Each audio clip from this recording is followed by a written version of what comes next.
Hello.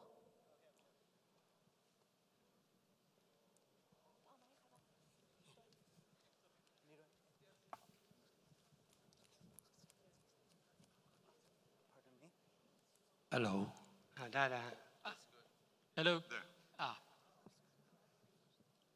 Good afternoon, ladies and gentlemen. Do please come in, enter, and be seated. We can get started quite soon.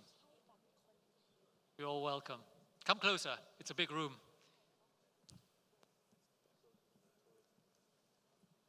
Right. I think this is probably a good time to start. Ladies and gentlemen, thank you very much indeed for extending your time to join us at Technical Session 3. My name is Tavrab Tantiwong. I'll be the moderator for this session.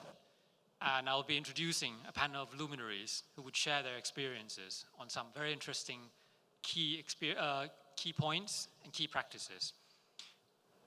Ladies and gentlemen, many, many years ago, a chap called Winston Churchill once said, "Sometimes it is not enough to do one's best. Sometimes one must do what's required."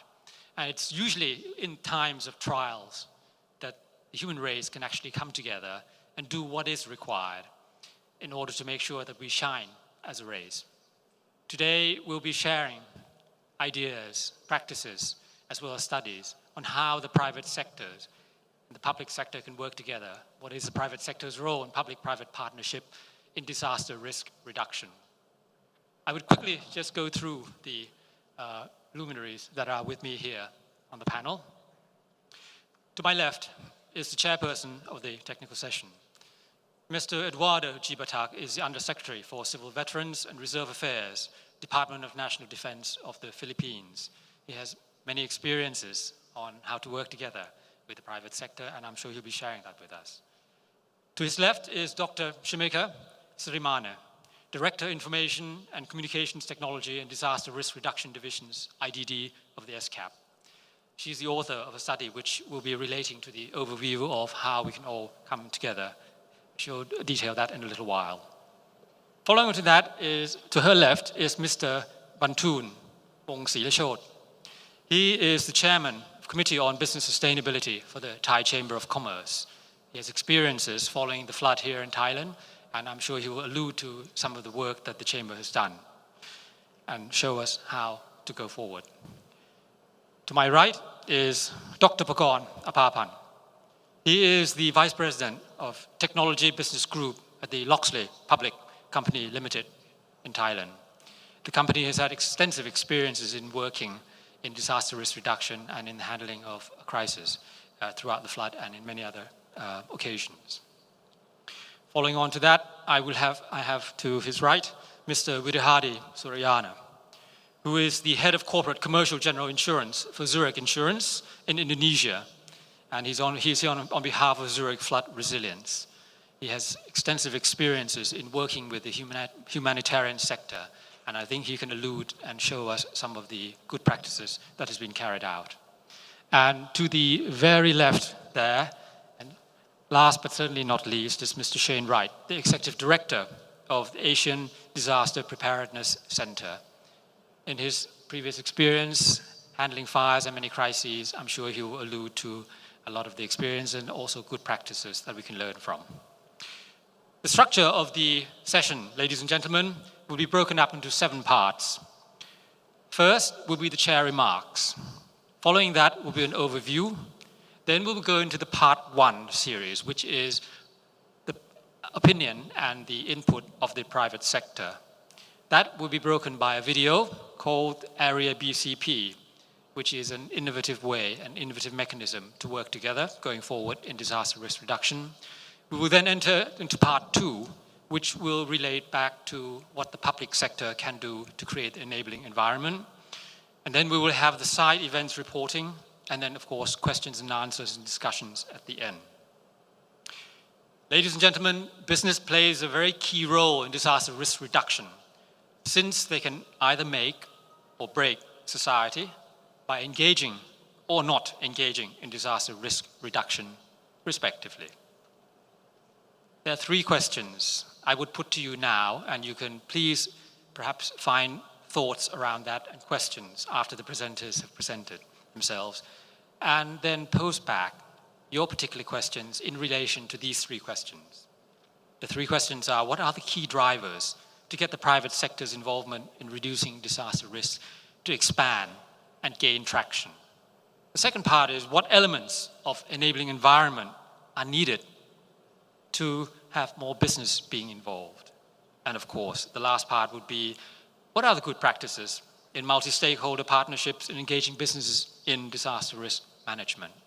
We, of course, will welcome opinions, inputs, and questions from the audience during the discussion.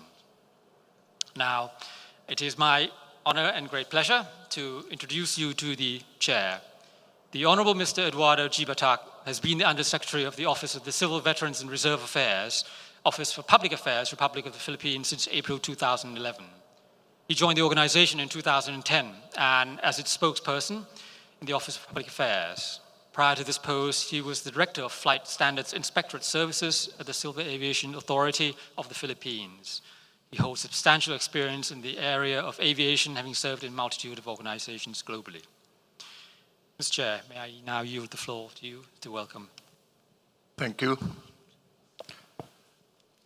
Your Excellencies, distinguished delegates, ladies and gentlemen, good afternoon.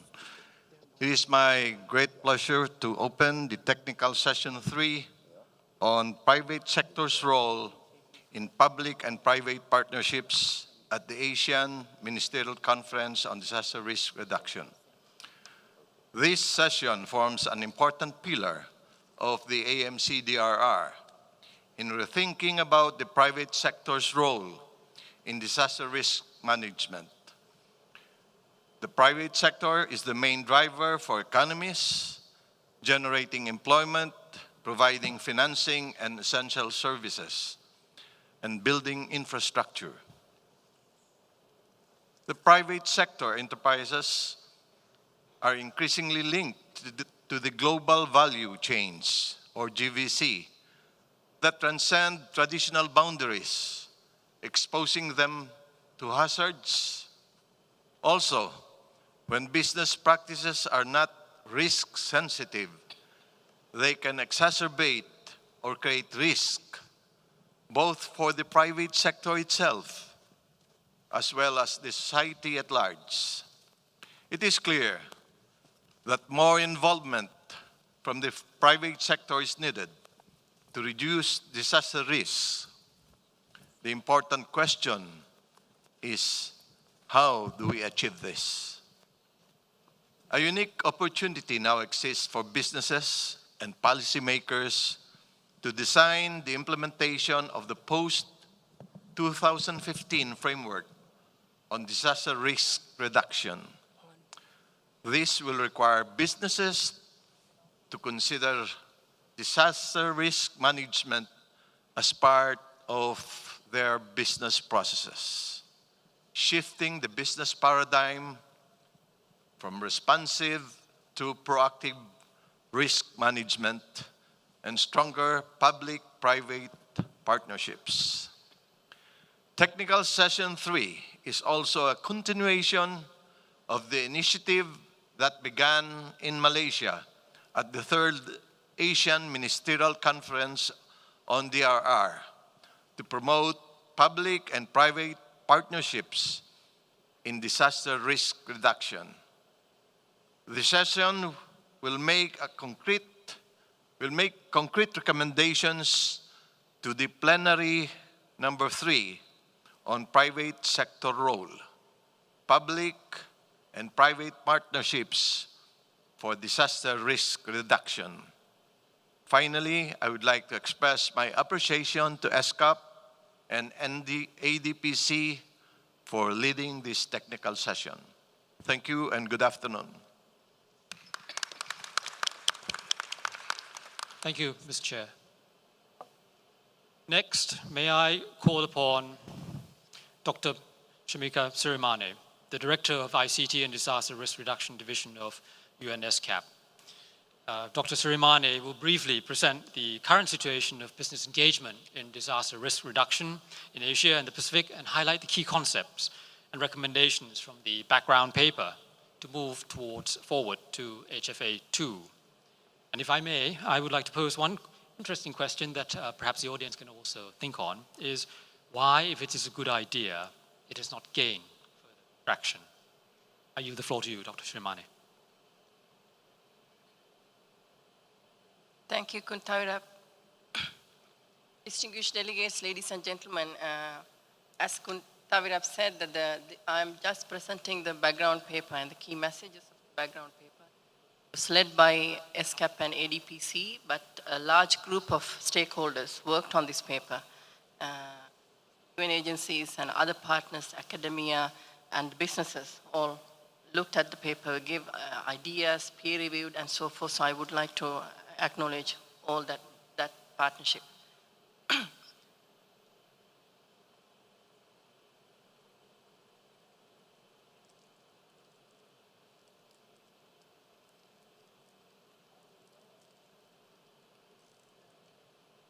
Ours is the most dynamic region in the world, and our world standing is amazing.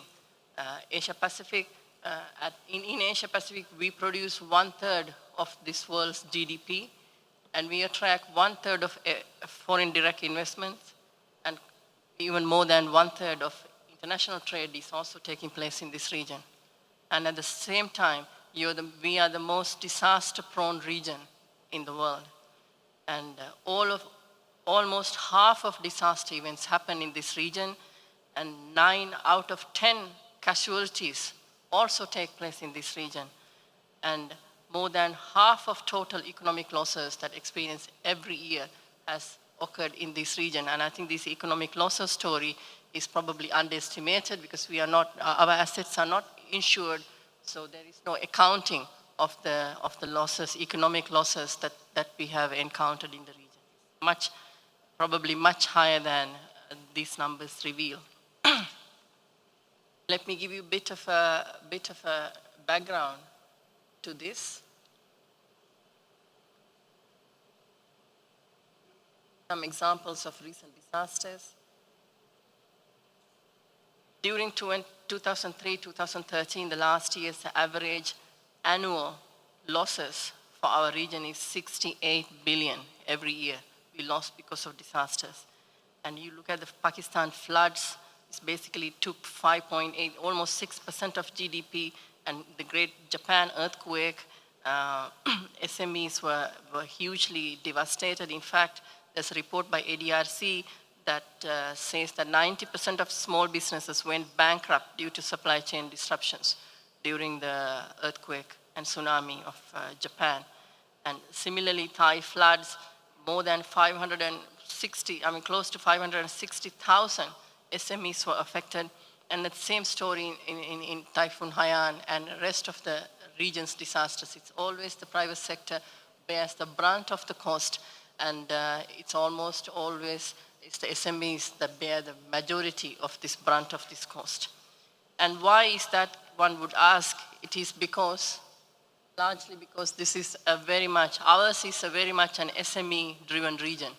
And our success story of this region is an SME story. Our growth story, our trade story, everything. This is a small, medium enterprise region.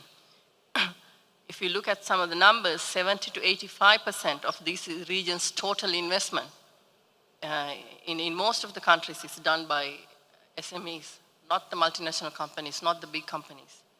And 90% businesses of the developing Asia Pacific constitute of SMEs.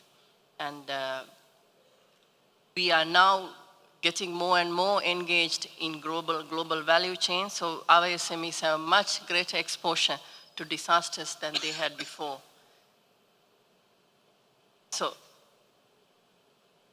So here we have a region which is disaster prone, and here we have a region which is led by SMEs, and as a result, SMEs are at great peril when a disaster strikes.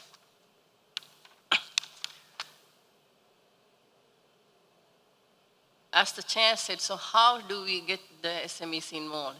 And we find in our study that there's a large unfinished agenda to involve businesses in disaster risk management in Asia and the Pacific.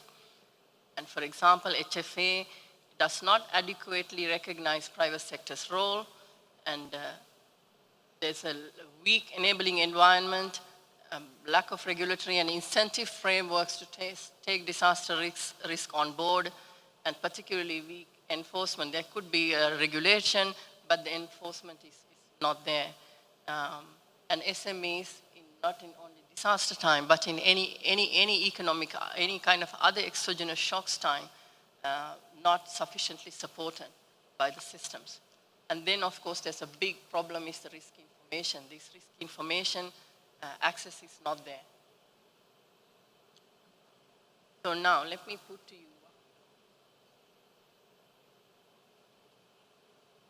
if I get to the slide.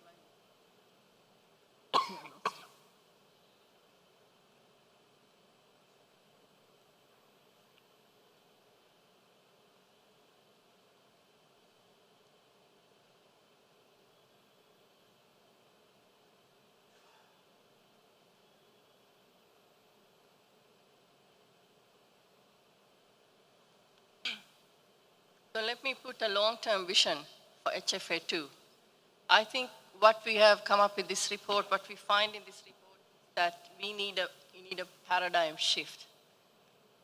Yes, simple business continuity is important, but we need to move out of simple business continuity kind of mentality to undertaking risk-sensitive investments so that we are not adding more and more to disaster risk. Our enterprises will not add additional risk to their enterprises because they are doing risk-sensitive investments. So there are three things I have put forward as long-term vision for HFA2. Number one, private sector's role, responsibility, and accountability in disaster risk management should be recognized and increased, meaning that there should be a larger role for private sector carved out in the HFA2 framework. We need to understand what drives private investment. We need to understand the private sector is there for profit, so everything has to come from that kind of mentality.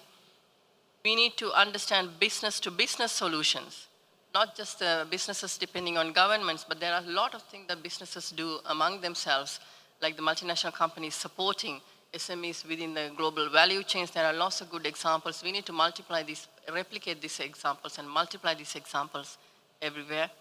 And we need to increase transparency and accountability of private sector. We need to have risk information and disclosure and inclusion of DRR and also CSR. A lot of CSR work, corporate social responsibility work is taking place in disaster area, but they are not really identified that way.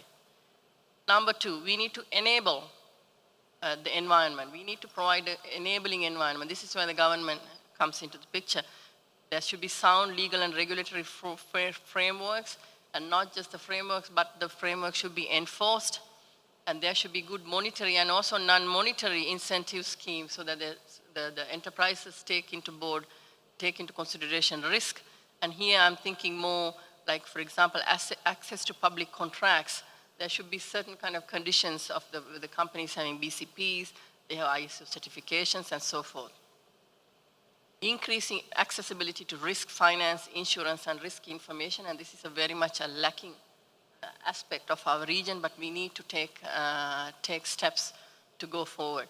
And then the special support to SMEs within GVCs need to be provided. And number three is as equally important, we need to create multi-sector holder partnerships in DRM. We cannot have an in silo approach to DRM, private sector sitting there doing their own thing and suffering alone, and the public sector is doing their own thing. We need to have collaborative multi-sectoral platforms, business, the CSOs, the public, private, tri-sector partnerships, and so forth.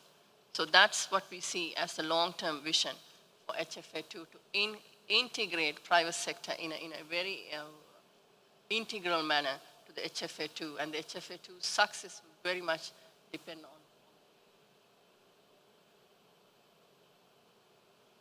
Finally,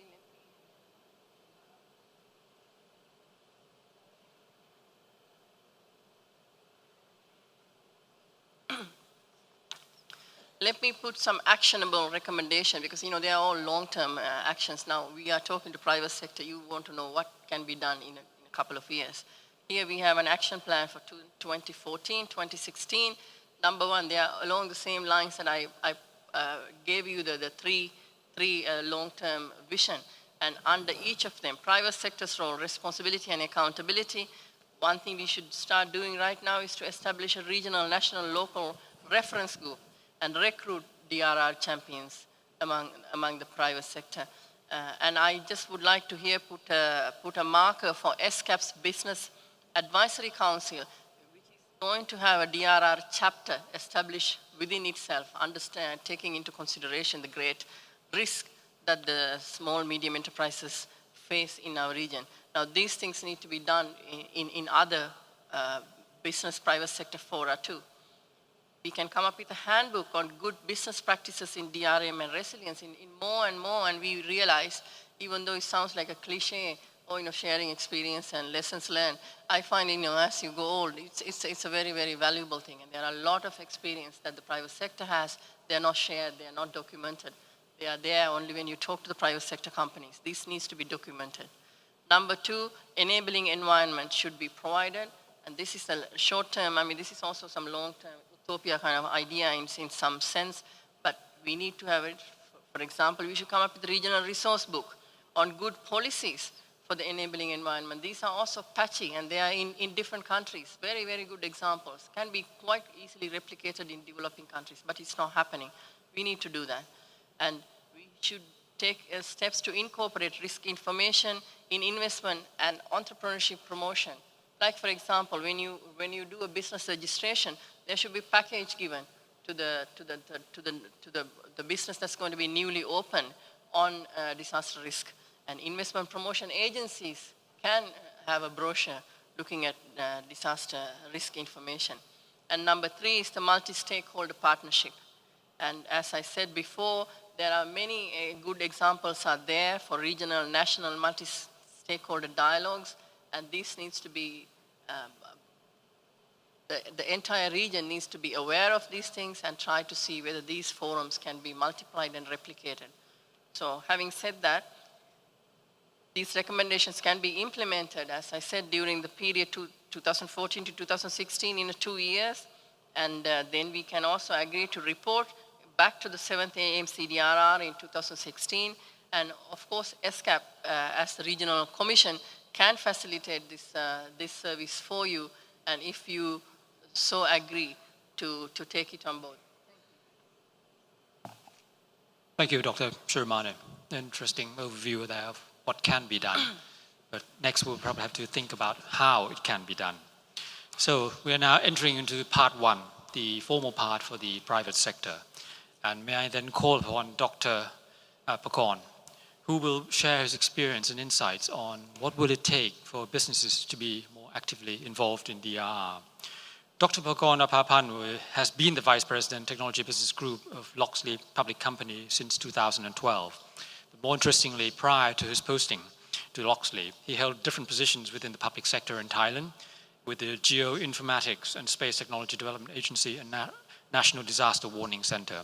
So he has several experiences and has had some understanding too of how many duplications of functions may have led to the fact that there is no traction. So Dr. Pakon, as you go into your presentation, perhaps you could allude to us as well as to how we can move forward in terms of investment, foresight and planning, so that ultimately we can make sure that there is true collaboration and coordination and be able to fulfill the fact that in times of trials and tribulations, united we stand and divided we fall. I yield the floor to you, sir. Well, thank you, Mr. Tabirab, and also thank you very much for SCAP and ADPC for inviting us to share some ideas and some view on the disasters risk reduction from our point of view. In fact, I just want to spend some few minutes to share with you on that. We don't have much experience on that, really. Let me introduce you very brief. Introduce you about our company. We are, I think we consider ourselves the medium-sized company. We're based in Thailand, and we do various business, like ICT, telecom, trading companies, and service. We do also have partners around the world. Among that, we have a chance to invest in the cloud-based flood warning system a few years ago, and it was very exciting and fun on that time. And we also have a chance to do some like GIS mapping business, and also the like something like emergency response operation, those kind of things for the last few years. Why do I have to introduce you about my company? Because from that experience, I think we found that I think although our company doesn't get an effect from the disasters that we got a few years ago from the flood in Thailand, but because we have partners around Thailand, we have partners around the world. In that thing, we get some effect. Like our supplier cannot send us some PCs, some things, on time because the flood things, and also even our customers, they don't have office. They didn't have office to get our job, to get our work, to approve our work. So I think it's become effect to our cash flow and things, when we have to deliver the projects. This is although our office doesn't get any flood around the areas, but our staff cannot come to the office because they have got flood from their place. I think this is one of our experience on the flood things. And the second thing is that we have a chance to work with the government in that time. I think we need, we mean like Thailand or also like the region, I think we need very strong coordination and cooperations about the, when we have disasters. The coordination and operation is not only among the private, not only among the government sectors, but also the private sector. Why? In fact, I have to give you some background about myself. I have a chance to work with government for about 10 years, my 10 years with the government, and then I moved to private sector a few years ago. In that time, I noticed that, we need the government sector, government agencies, they need to work together to share information. I would say not only for information, but also qualifying information, good information. Like, when we have many agencies, but they have different information to make the decision for each event. This is really difficult for them. Also for the private sector, the private sectors ourselves, I think we have some resource, information things, and we have technologies. I think if we, among the private sectors and government sectors, if we have a chance to share information, resource, and technologies together, I think we can help each other to reduce risk from the disasters. That's what we learned from some years ago experience. What we have to do, we mean private sector. Once we get the bad disasters, I believe that any investor, either from foreign companies or foreign company or local company, they will concern. They will have some concerns about the flood. If they have flood next time, it can be real risk, right? So I think any companies, we need very good planning for the risk reduction from the disaster. And this is I really recommend to any companies, or all companies to prepare for that. Our company also prepare for the, we have planned, in the past we didn't have real plan for the disaster risk reduction. But once we have 2 years flood, we set some plan for that. We quite sure that once things happen, I think we can work with that. And that's the first thing we should have. The private sector should have some plan. The second thing is, I think all the responsibilities about the preparation for the disasters should not be only on the big companies, but should be also the small companies among that. For example, if we have industrial park, if a big company, like surrounding with small companies, if the big companies invest in the flood reduction risk, the small company should also share some things, maybe by kind, or either by kind or by finance, by budget, by money. like cash, in any way. And some insurance can be a good choice for the companies to prepare for in their plan. But insurance may be good for big company because these days, the margin getting low every year and every year. You cannot expect margin for the private company anymore. I think it's going to zero, the margins. So in some small companies, the investment in insurance may be difficult for them.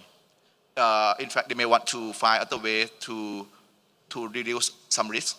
Like for example, they may have some backup system or other technologies. Like right now we have with cloud technologies. We don't have to have servers ourselves in our company. They may have to invest in cloud or in things that we don't have any risk on that.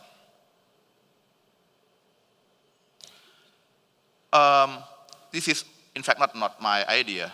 I talked to my boss I think last month about this, and my boss I think he looked at disaster as a business opportunities.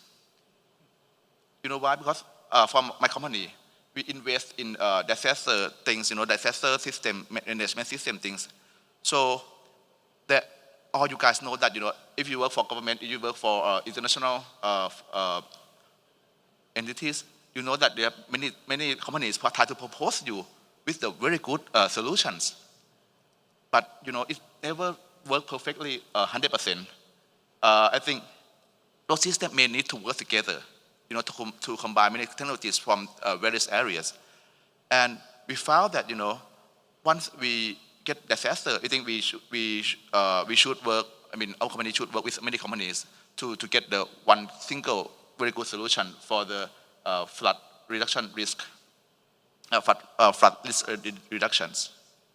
So that's why I think, when we have disaster happen, it's our opportunity to do business on that. That from our side. From I think we look at for the government or any agencies, other agencies from international agencies. I think we need a mechanism. We need mechanism to support us. Us mean any for private sectors and also government sectors. Those mechanisms should be investment in inducing like very interesting mechanism. You know that most private company, their goal is to make profit. This is a reality. Nobody work for nothing. We need profit. We want to make sure that all the investors we input to, we should get some return back. So if we have some mechanism that, convince them that, okay, well, if you invest in this, if you invest in your life insurance, you can make sure that in the future, if you get go to the hospital, you can get money back. You can get free care from the hospital, or if you die, you can get money returned to your kids. This kind of thing. If you have mechanism to that can make the private company feel that you get returned back some days. I think it's gonna take them to it's gonna bring them their interest. For example, if you all the tax, corporate tax that company pay for the government, if 0.01% gonna go to the flood risk reduction things, I think they're gonna, oh wow, it's good from our company. So they're willing to pay for the tax on that. And maybe the second idea is if some technologies proven that good to help to reduce the risk from the disasters. For example, if they have some backup system that or some idea that proven already is good, like cloud or things, good for reducing the risk, they can get some lower tax to less tax on that. This is maybe another idea to the government or to the other agencies that work on the mechanism. I believe that once the proper mechanism is set, I think many companies will work with you guys to make sure that the company is friendly to the private sectors. Nobody wants to work for free, even yourself. Anyone to have to get money back. Look at the reality. and then work mechanism on that reality. And in fact, I think the PPP can be valid, gonna be valid for this kind of thing. All right.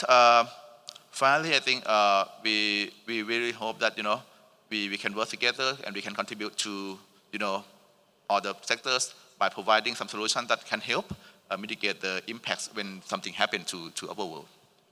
Thank you. Thank you, Dr. Phukon. Very interesting points. So, dedicated funds from tax dollars and tax relief. I'm sure there'll be some questions on that. Right. Is everything all right?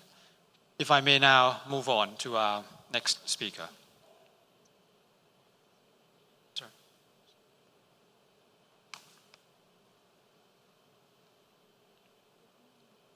Mr. Virihadi Suryana. I think you need to.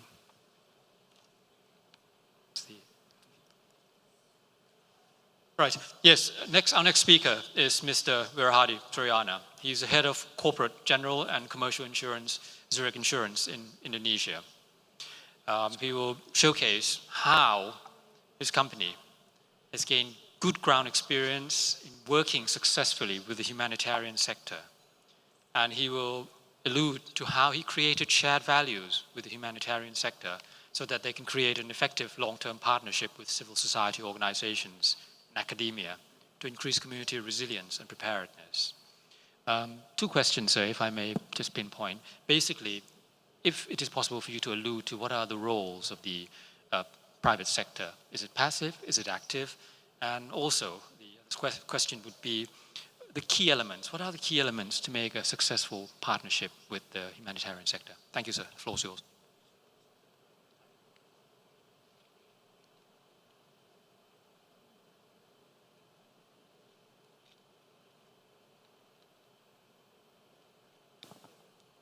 Thank you.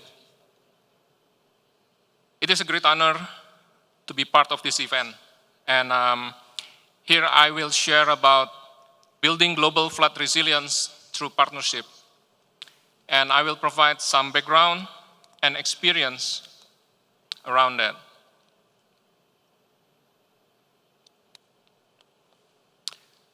Businesses are becoming increasingly aware of the need to adopt a proactive risk management approach to assess and mitigate risks associated with the increasing impact of natural catastrophe.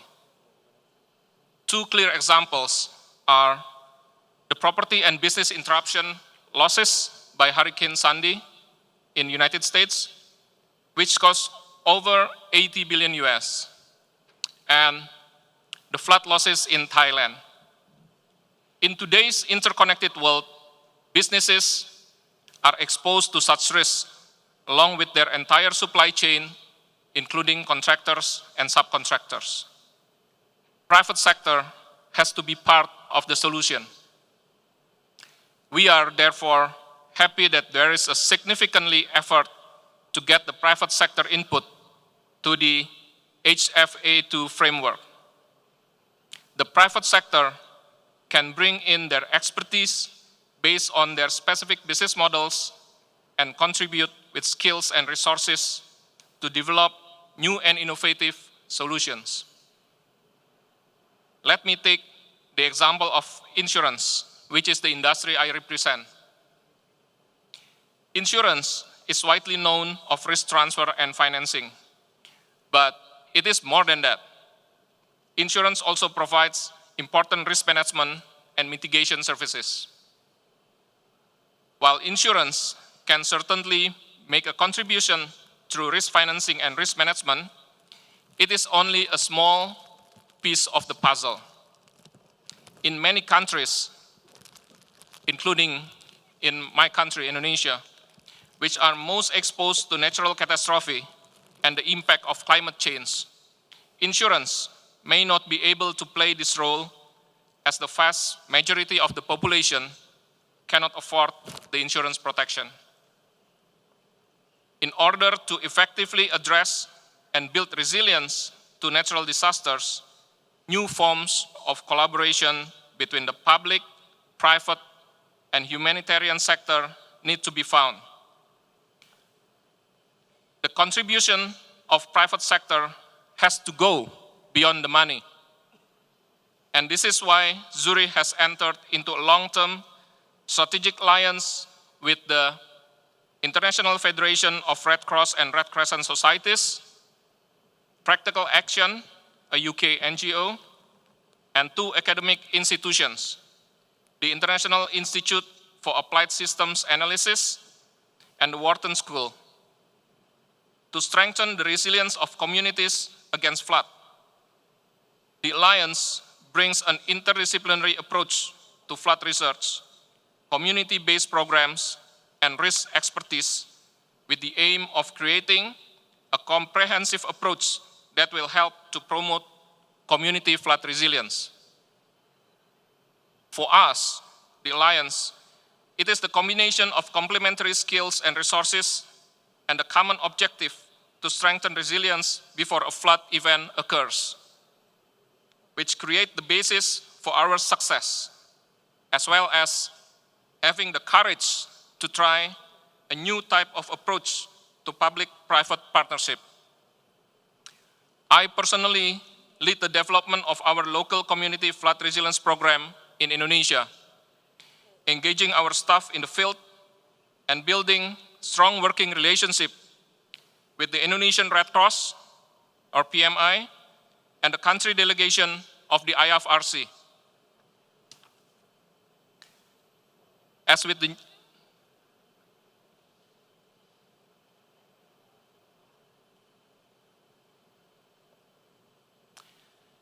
new global program, we have encountered few challenges in moving towards a new paradigm in enhancing community resilience. Let me share a key learning so far. Our early experience shows that much can be gained from enhancing community programming by adding in risk assessment and impact measurements, techniques borrowed from the private sector or insurance industry. Urban DRR represents a particular challenge. Risk mapping and modeling is particularly complex in urban settings. Together with the Indonesian Red Cross and the country delegation of the IFRC, we have selected one river approach for our implementation, where we can see that the negative behavior of communities in Bogor City, the upstream area, on the Ciliwung River has a huge impact to the communities in South Jakarta City, the downstream area. Finally, the new forms of collaboration between the public sector, private sector, and humanitarian sector require a continued shift of mindset by all involved parties. For such partnership to work, we will have to build trust, transparency, commitment, and be open to a different way of thinking and working. To sum up, I would like to end with the following comments. Much of the work in disaster management today goes toward post-event relief rather than mitigation. Cost-benefit analysis studies have clearly shown the importance of managing natural disaster risks before the disaster strikes. Cross-sectorial collaboration may be challenging, but it is the only way that we can leverage the unique skills and expertise from different sectors. To make this program successful, we need all stakeholders to bring their skills and expertise on the table and share with an open mind. Together, we can make a difference and create big impact for our communities. Thank you. Thank you, Mr. Suryana. Very interesting point, how to create trust, complementarity, and of course, bringing in the skills and the flexibility to adopt changes. I think there'll be a lot to talk about on that. Next, may I now call upon Mr. Bantun Bong Silashod, who will be sharing his experience with the Thai Chamber of Commerce and probably refer to the Thai floods to a certain degree, but even more so as the voice of business. The Chamber can echo much of the needs, requirements, and of course the governance issues which are of concern to businesses, to government. So the floor is yours, Mr. Bantun.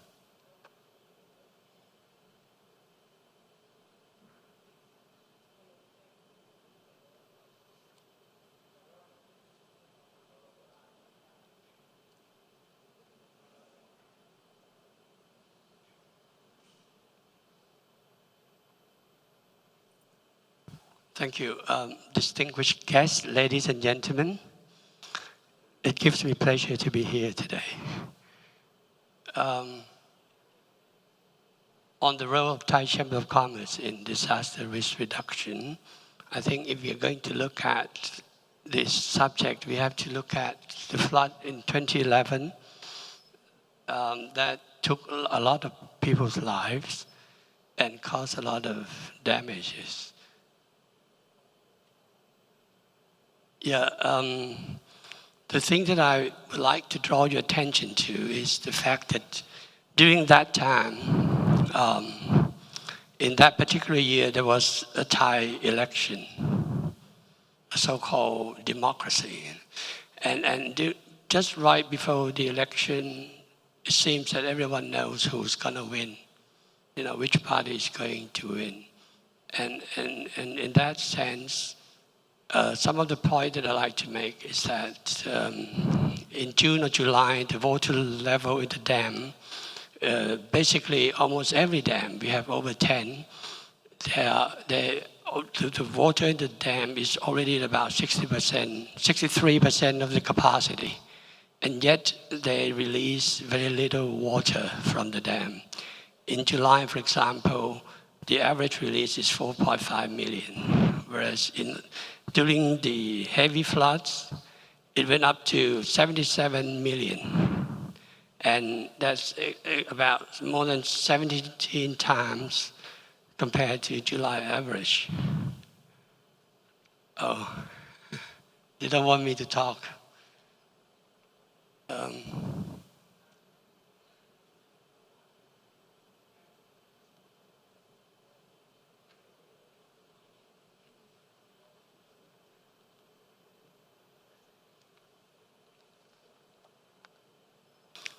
Yeah, if you look at what happened during that time, you can see this is the chart of the water level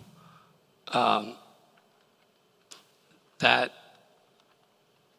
was in 2011. During May, on May the 3rd, there was a House resolution, which means there will be a new election. And then on July the 3rd, there was an election. And by August the 25th, we have a winning party, which will form the government, who declare the policy, which specify clearly what they are going to do. And on September the 3rd,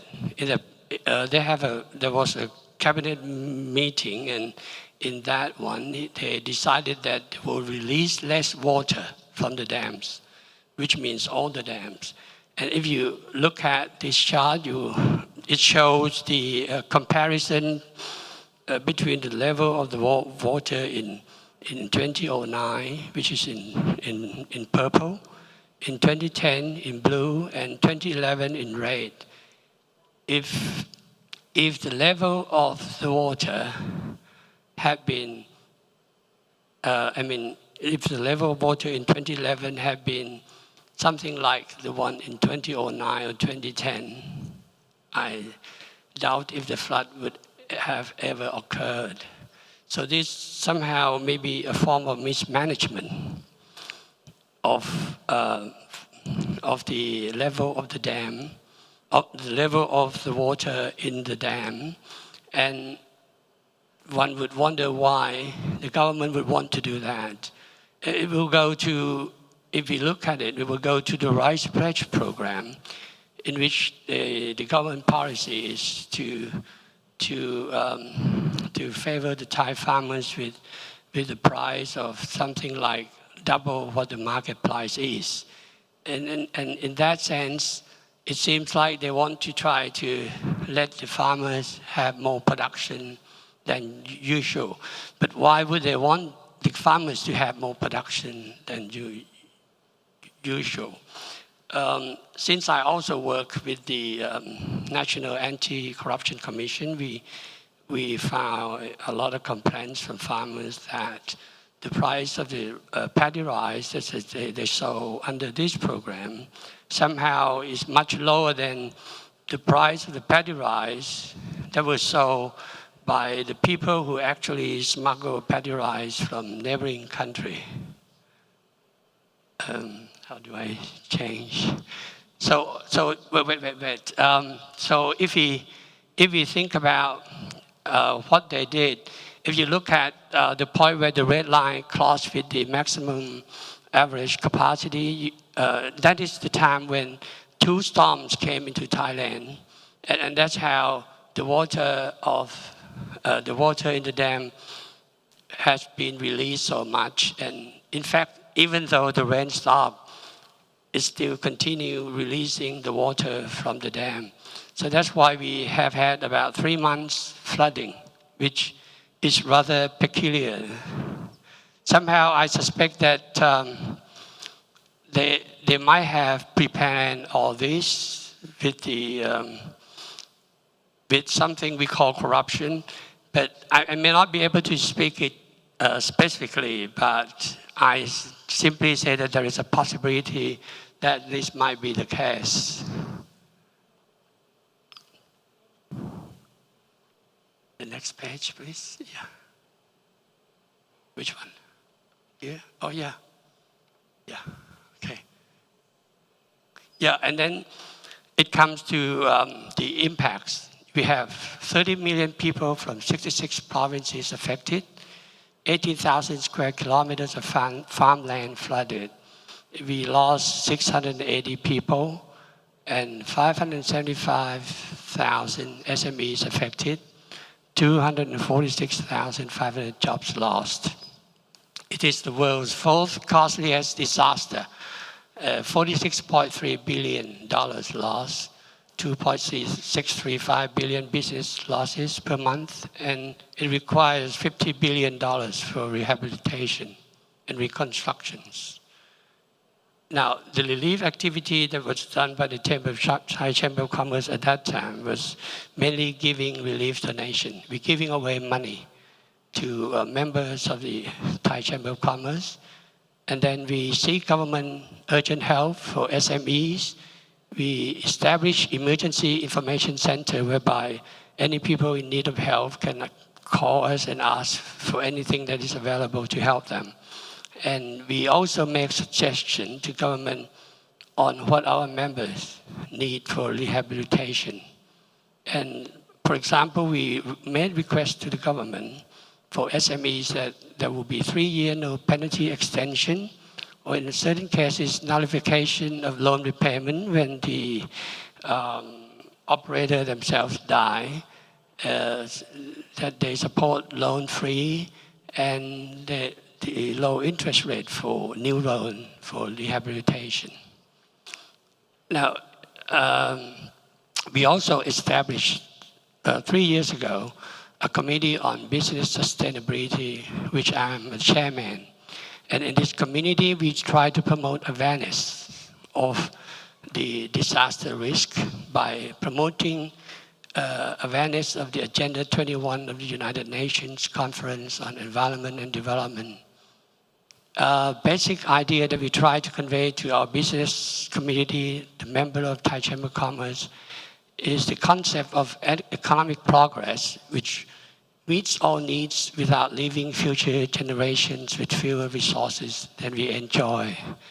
And we try to promote what we call Singapore Ministerial Declaration of the WTO 1996, which is about the right to collective bargaining of workers, reject forced or compulsory labor or child labor, decent work for all, social protection for workers, observe the principles of International Labour Organization. And we also try to tell them about the impact of climate change and why it is necessary to do all kinds of greenhouse gas emission mitigation to help the world community in fighting global warming. And we also promote to measure against corruption, which we, at the Thai Chamber of Commerce, we set up a private organization we call Anti-Corruption Organization, which comprise a lot of business leaders in Thailand. Now, when we come to preventing future disaster, we need to look at the past and then decide what will actually happen. There has never been any proper investigation about what caused the inundation in Thailand in 2011, simply because nobody there. I mean, though we do have what we call democracy, but you cannot talk about it while they are in power. But now that they have been ousted, I'm here talking about it. If the problem was caused by dam mismanagement, then it might be preventable, because then if we have a better technology for weather forecast, then the level of the dam might not be as it was in 2011. And if it's a climate change, then I think, according to IPCC, there is no chance of preventing the disaster that will come from climate change, because at the moment, the use of fossil fuel is still abundant and it tends to increase rather than decline. So the problem from climate change, to me, is something that will happen definitely. The question is only when. Then if it's corruption, that is very difficult to prevent, because under democracy, the Thai system, the Thai democracy election, when the election comes, one must know that the majority of the Thai are poor. And the way they look at politicians who are very rich, they all see them as being crooks. They know that they are coming into power just to make themselves rich. And so they would choose people who give them money, because people who give them money, in their view, are people who are politicians who are generous enough to share what they will steal or what they have stolen from the public money. So election in Thailand never results in good people in running the government. I mean, the majority are very immoral, unethical, and this is why we think that unless there is some change in the democratic system in Thailand, we still continue to have problems. Mr. Bantun, I thank you very much for that. Unfortunately, we do have to press on. The plenary session is coming up. Oh, I see. Well, this is the last slide, I believe. The implication to business practices, we at the Thai Chamber of Commerce are promoting responsible businesses, and to be prepared for, to get the business community to be able to continue their business and to be prepared for possible risk, and to improve accountability and enhance workforce protection and business fair practices and discouraging corruptions. And these are the figures, these are pictures that when we give away money to many provinces affected by the flood. And that goes by many, many pictures. Thank you. Thank you, sir. Thank you. Interesting points on key governance issues, and I'm sure that we can also discuss on that when the time comes. Now, we really have to move on, and I think we will now come to the interesting innovation in terms of mechanisms that we can utilize. Extraordinary time necessitates extraordinary measures. So thinking outside the box, innovative methodologies have been developed, and I think this video is one of them. So if we may show the video, and then we'll get an explanation after.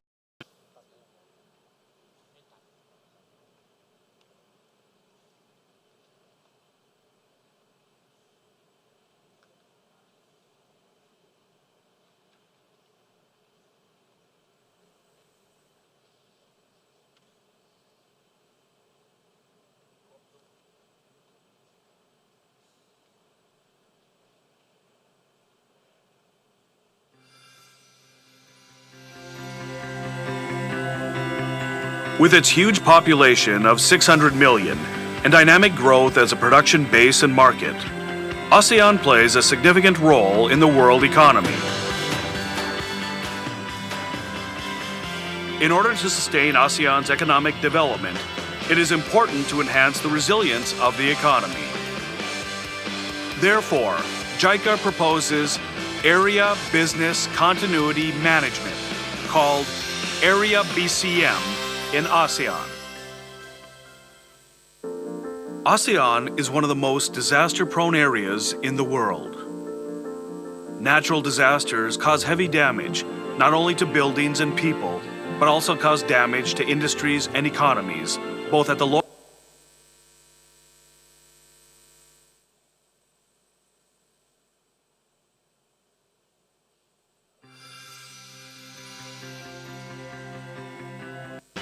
It is important to enhance the resilience of the economy. Therefore, JICA proposes Area Business Continuity Management, called Area BCM in ASEAN.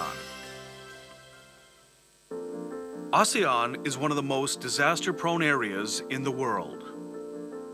Natural disasters cause heavy damage, not only to buildings and people, but also cause damage to industries and economies, both at the local.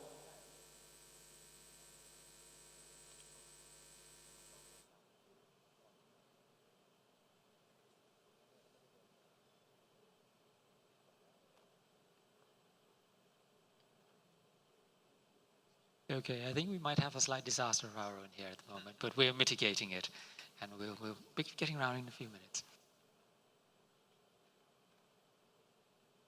Mr. Hitoshi Baba, who is the senior advisor to JICA, will allude to what the Area Business Continuity Plan means a little later when we've got the video up and running and be concluded. But I think it's something which I think will highlight some of the challenges involving the development of this new innovative way, and also lessons learned and how to then go forward and make sure that it gets inculcated and implemented.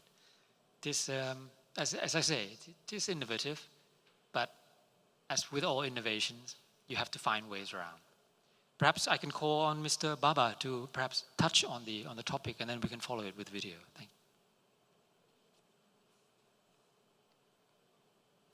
you. Can we have a standing microphone, please? Mobile microphone.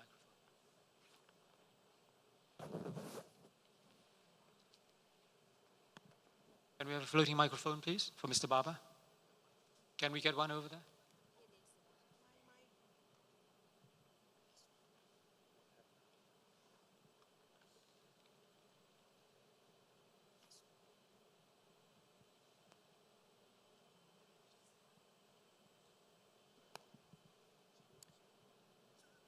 Thank you, Mr. Baba. The floor is yours.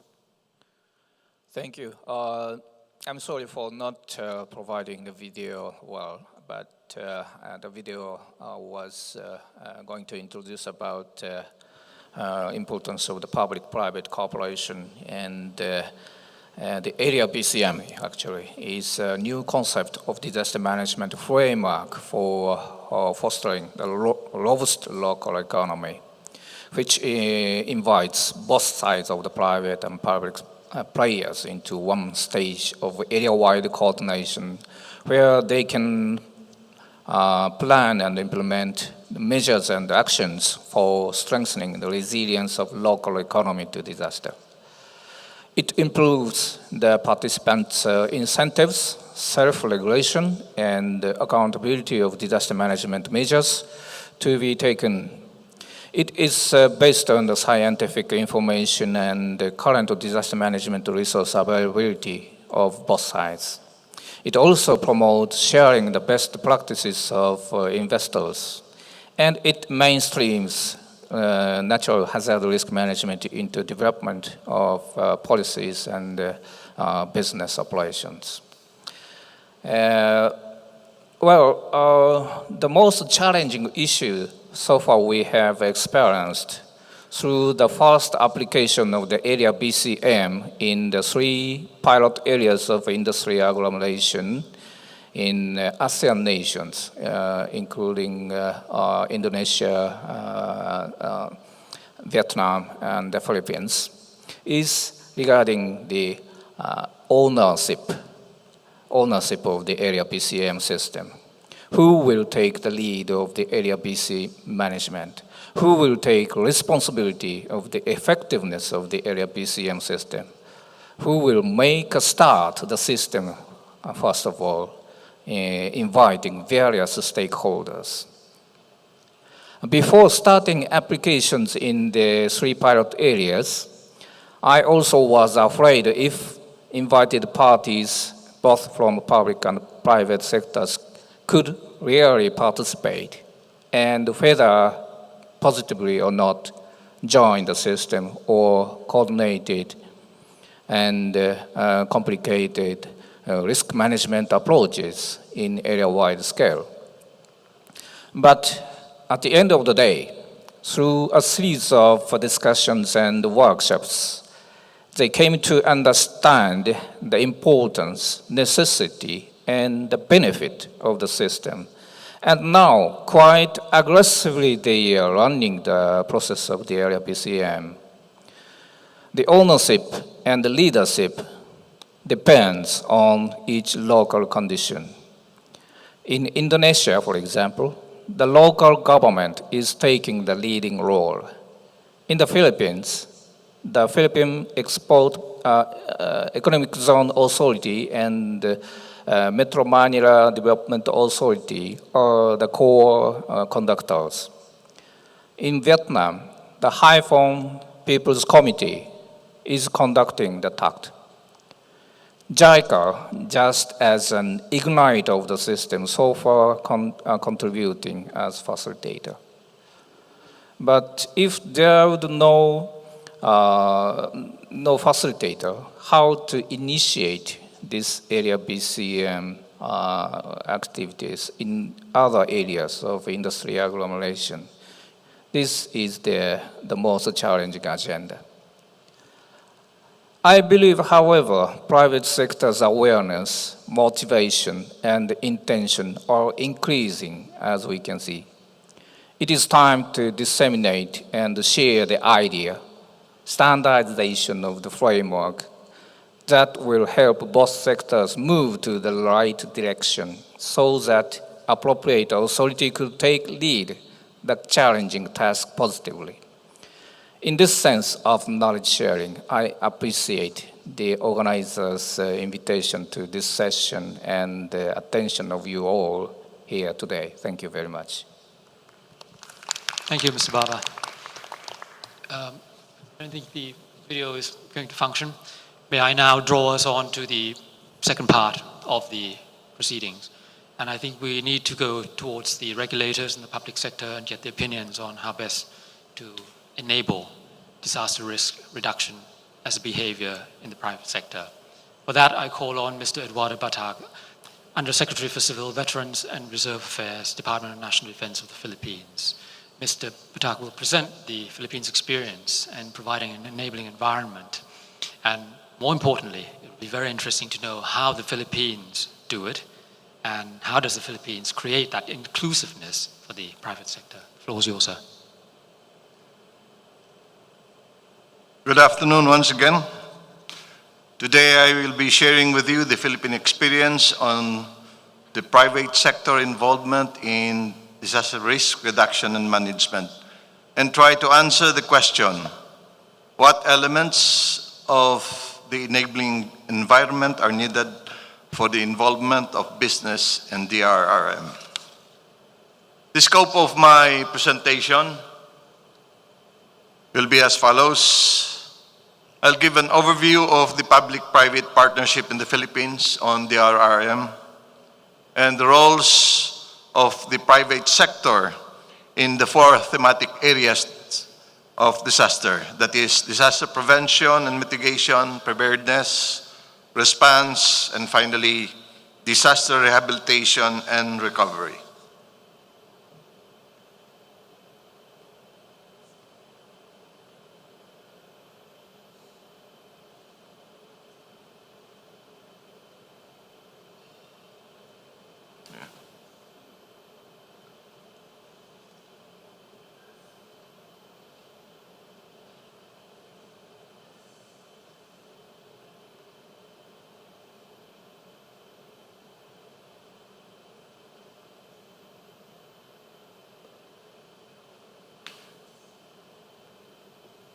Republic Act 10121, or the Philippine Disaster Risk Reduction Management Act, passed in 2010, requires the inclusion of 4 civil society organizations and 1 private sector representative in the National Disaster Risk Reduction Management Council. The law further defined the categories of the members of the civil society organization and the private sector. Its policy states that the country should engage the participation of civil society organizations, or CSOs, the private sector, and volunteers in the government's disaster risk reduction programs towards complementation of resources and effective delivery of services to the citizenry. The agencies, CSOs, private sector, and LGUs concerned shall take full responsibility for the enhancement, welfare, and protection of volunteers. As shown in the chart,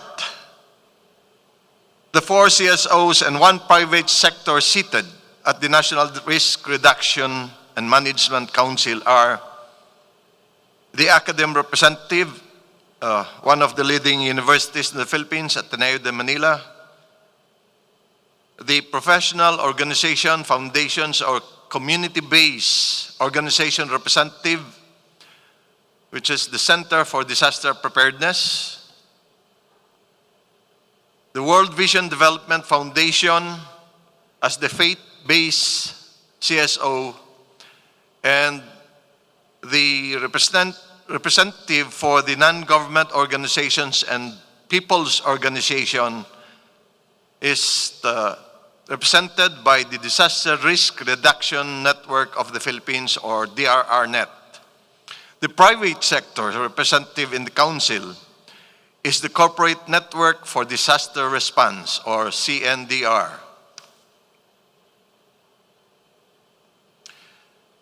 Additionally, the 1987 Philippine Constitution explicitly acknowledges the critical role that the private sector plays in the development agenda of the country. In this context, the PPP program was forged as a flagship program for development under the present Aquino administration. It has the vision to accelerate the country's infrastructure development agenda that will contribute to the country's goals of attaining inclusive growth for all Filipinos. Guided by the principles of transparency, accountability, and good governance, the program engages the private sector as vital partners who can bankroll critical infrastructure projects that will deliver much-needed services for its growing population. Under Executive Order number 136, the PPP program is a cornerstone strategy for national development aimed at accelerating infrastructure and other development projects in order to sustain national economic recovery and growth.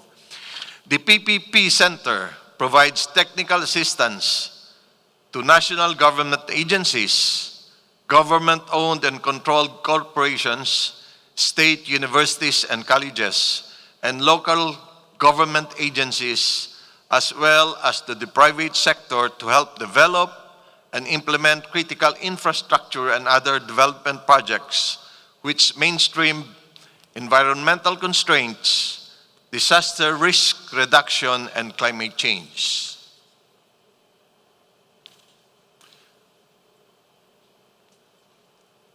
Mechanisms for engagement. The Philippine Development Forum, started in 2004, is the primary mechanism of the government for facilitating substantive policy dialogue among stakeholders on the country's development agenda. The forum also serves as a process for developing consensus and generating commitments among different stakeholders toward critical, actionable items of the government's reform agenda. The PDF process involves continuous dialogues on thematic areas through working groups which are expected to hold meetings in between the formal PDF meetings to follow up on the issues and agreements at the last one. On February 2013 PDF dialogue, it was highlighted that climate change and disaster risk are issues critical to sustainable development and national security concerns. The government has developed a comprehensive, innovative, and much welcome climate change and disaster reform agenda. This compares well to world standards. It is targeted that in the next 3.5 years, government's challenge is to complete the reforms, address bottlenecks, and speed up implementation. This will require convergence of government agencies, local government units, and development partners, fast-tracking the consolidation of vulnerability and risk assessments, continuing to improve disaster risk management, and mobilizing effectively the needed resources in technology, capacity building, and financing. Another mechanism for engagement is the execution of binding agreements with various agencies and stakeholders to access various resources in the form of technical expertise, relief equipment, and manpower that could be tapped for DRRM and climate change adaptation programs and projects. These agreements and MOUs covered the 4 thematic areas of disaster risk reduction and management. On disaster prevention and mitigation, the first thematic area, the Ndrmc signed a memorandum of agreement with Smart Telecoms, one of the biggest telecommunication companies in the country, for the project Smart Info Board and Batingao, which are being utilized as early warning device information dissemination. This is one of our initiatives in integrating all major telecommunications companies in the country in the use of advisory and warning systems. The Ndrmc mobile application software, Batingao, is designed to run on smartphones, tablet computers, and other mobile devices. Through this application, it will soon help to increase public awareness on the fundamentals of disaster risk reduction and areas for information sharing that can be incorporated in actions needed to future emergencies. Further, key learning points for preparedness activities, such as knowledge for individuals and their respective family members before, during, and after disasters, is also introduced.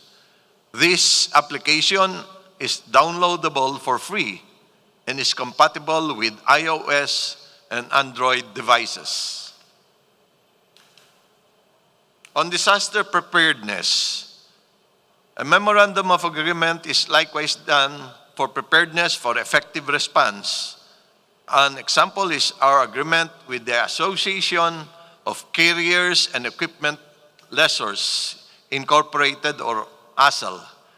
This is done as a logical step in addressing the problems associated with the procurement and utilization of equipment needed to pursue national initiatives, especially because we recognize the situation of our country, which is composed of 7,000 islands, and when disaster strikes, we have to bring in the needed equipment from the nearest source of this equipment.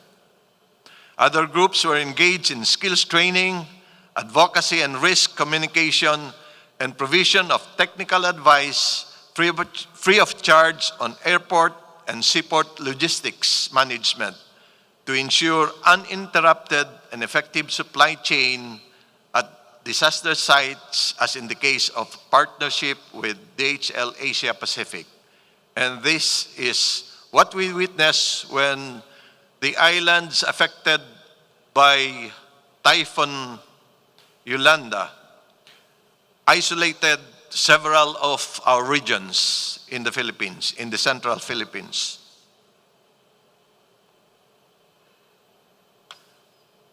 On other projects and plans, other special projects and plans were also done with the private sector, such as the Project DINA, which is Disaster Information for Nationwide Awareness. This paves the way for the public access and exposure of disaster risk reduction and management information materials. The project showcases a number of audiovisual presentations which discuss DRM topics, enabling the public to undergo online DRM-related instruction. The public can gain disaster preparedness knowledge on what to do before, during, and after given this hazard or disaster, such as earthquakes, tsunamis, tropical cyclones, and other hazards. The Noah's Ark project is a strategy to build a network of local center of excellence in disaster preparedness. It provides a platform for developing higher levels of disaster preparedness and climate change adaptation. Local officials were trained on risk assessment and subsequent evacuation planning. This strategy is employed to build a network of local centers of excellence on disaster preparedness. Public-private partnership in disaster response. In times of emergencies and disasters, private sectors are continuously providing their assistance in terms of utilization of their assets, which includes manpower, equipment, and other resources that will be deployed in disaster-stricken areas. We also have fund donations and/or pledges during disasters coming from our private partners. Provision of food and non-food items is also a common contribution of our private partners, and the donation of medicine and other healthcare products. On disaster rehabilitation and recovery, we have large corporation and private development companies which help the national government to expedite the recovery and rehabilitation process, specifically in the Typhoon Haiyan affected areas. These partners are from telecoms, banking and finance, real estate, and socio-civic foundations, among others. Sector sponsors provide support by implementing and funding specific projects in 5 areas, namely education, health and nutrition, housing, livelihood, and other areas, such as telecoms and commerce.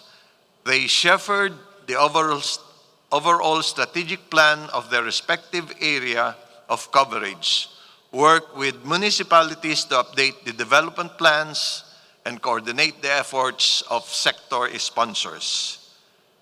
Specific to Typhoon Haiyan, the government created the Office of the Presidential Assistant on Recovery and Rehabilitation to give focus and priority to accelerating the recovery and rehabilitation process in the affected areas and effect efficient coordination, specifically with the private sector in implementing projects and pursuing the concept of building back better. In summary, the Philippine government has the requisite legal foundation and has institutionalized the public-private partnership programs, established an avenue for exchange of ideas, prioritize the agenda for DRR and climate change adaptation, and provided the means for realizing and implementing the PPP programs and projects. Subsequently, accountability and transparency are always required and observed by both private and the public sectors.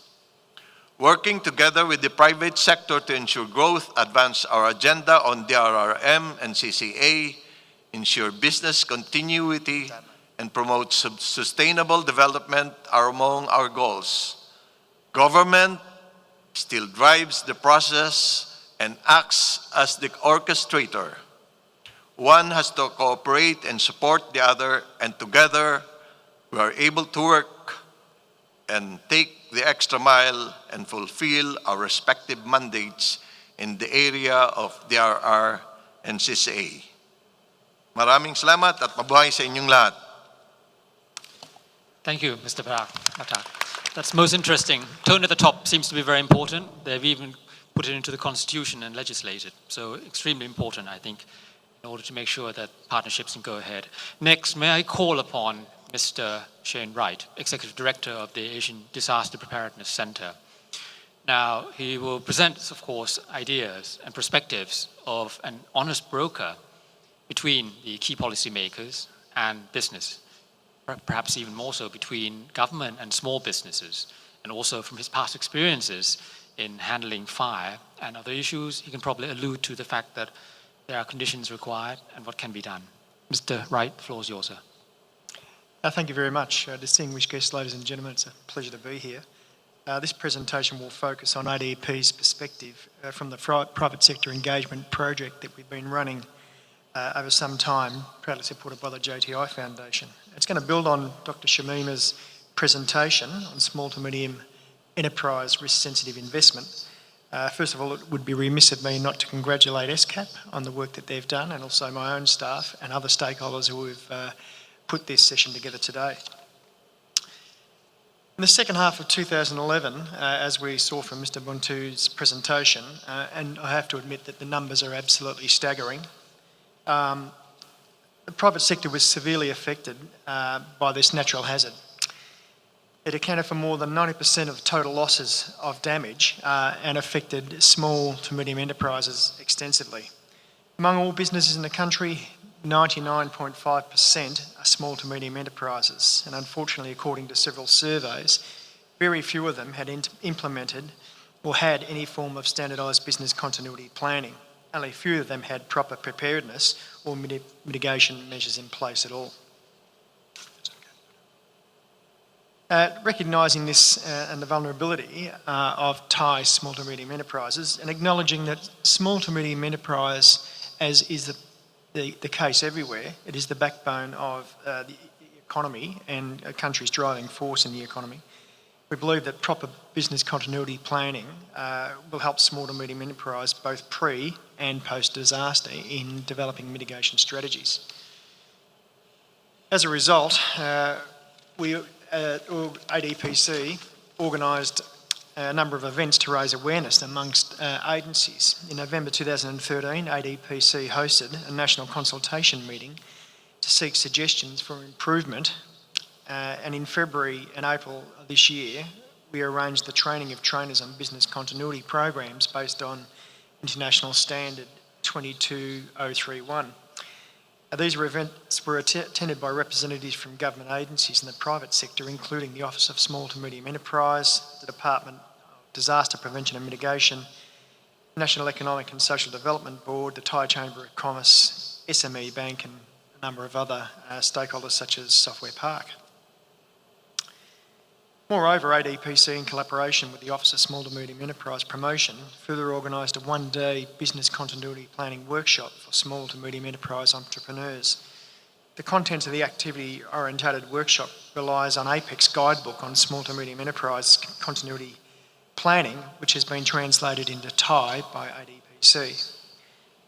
After the workshop, participants have been armed with the capacity to develop a one-page business continuity plan and also to form a business continuity team within their workplace to strengthen organisational capacity, but more importantly, build organisational resilience.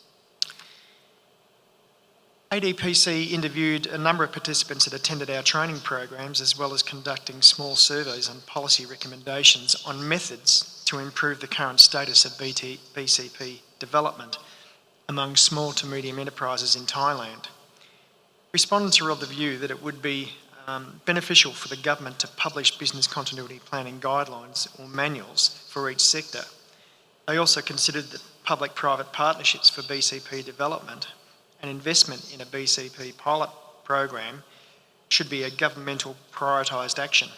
Moreover, some would like to see that insurance companies provide incentives to business that have standardised business continuity planning because of the mitigation of long-term risk and the potential of not having long-term business disruption. More than half the respondents also considered it necessary that a company with a written standardised BCP is entitled to request some form of financial incentive, such as reduced interest rate loans. Further, it was recognised that companies should expect their suppliers to also have business continuity plans to support long-term supply chains. I also suggested that large companies with experience and expertise in business continuity should share their knowledge with small to medium enterprises in the same sector. As part of the project, ADPC staff also travelled across the region to collect information and document best practice in small to medium enterprise disaster resilience and business planning. In Singapore, we found that the country has its own national standard for business continuity management, which is aligned internationally. Also, the government provide up to 70% support to small to medium enterprise in order to develop business planning and undergo certification. Business Continuity Management Awards and identified ambassadors have been organised to raise awareness of business continuity management and BCP planning among small and medium businesses. South Korea is one of the few countries in the world that have legislative frameworks to support business continuity planning implementation. Also, the government selects companies that have written BCPs in place and titles them outstanding companies. These companies receive tax incentives and insurance support by the government. Being one of the most disaster-prone countries in the region, Japan has published guidelines on formulating BCP for small to medium enterprise, which is available from the Cabinet Office of the Ministry of Economic, Trade and Industry website. Moreover, concerned government agencies organising training and workshops on the subject of SME entrepreneurs without charge.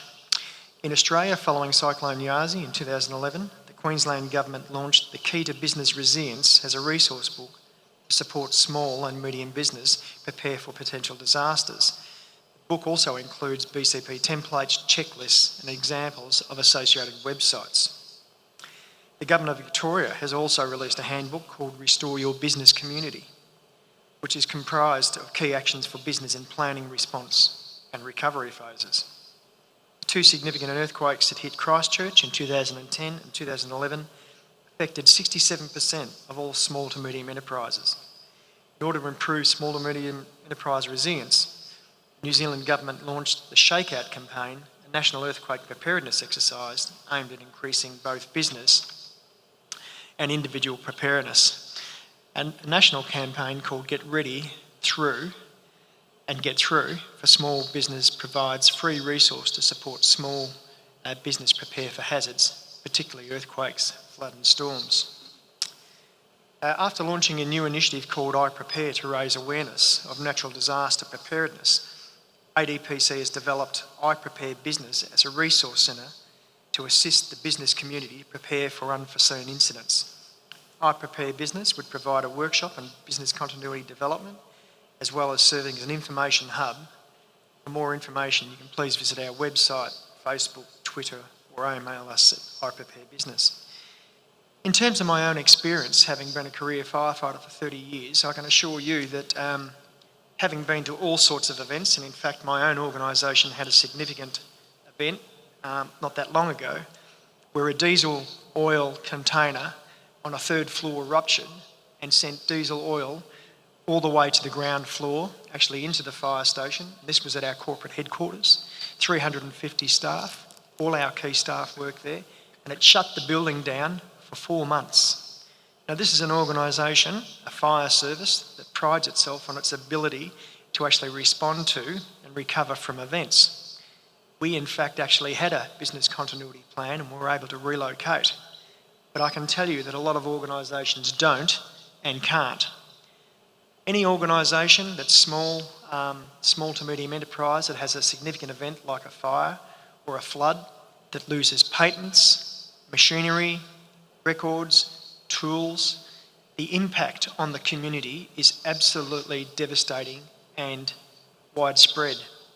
For example, a school that has a a small fire, either in its library or in its record base, will actually destroy the confidence of the students for 5 years. This has actually already been modelled in Australia. We know that organisations that do have business continuity planning have the capacity to recover and recover quickly. We also know that organisations that have business continuity planning actually spend a lot of time mitigating risk so they never have to introduce those plans. If you'd like to have more information on this, please talk to one of the ADPC staff. We have a booth at the back. Thank you very much. Thank you, Mr. Wright. Of course, I think that highlights the fact that business continuity plan is actually vital and is critical. Now, I think we're going to try to attempt to show the video again, right? So please, can we get the video going, and then we will have a readout following that.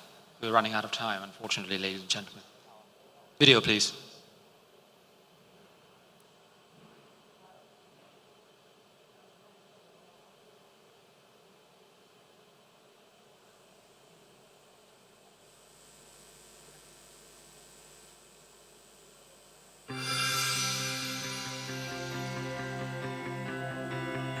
With its huge population of 600 million and dynamic growth as a production base and market, ASEAN plays a significant role in the world economy.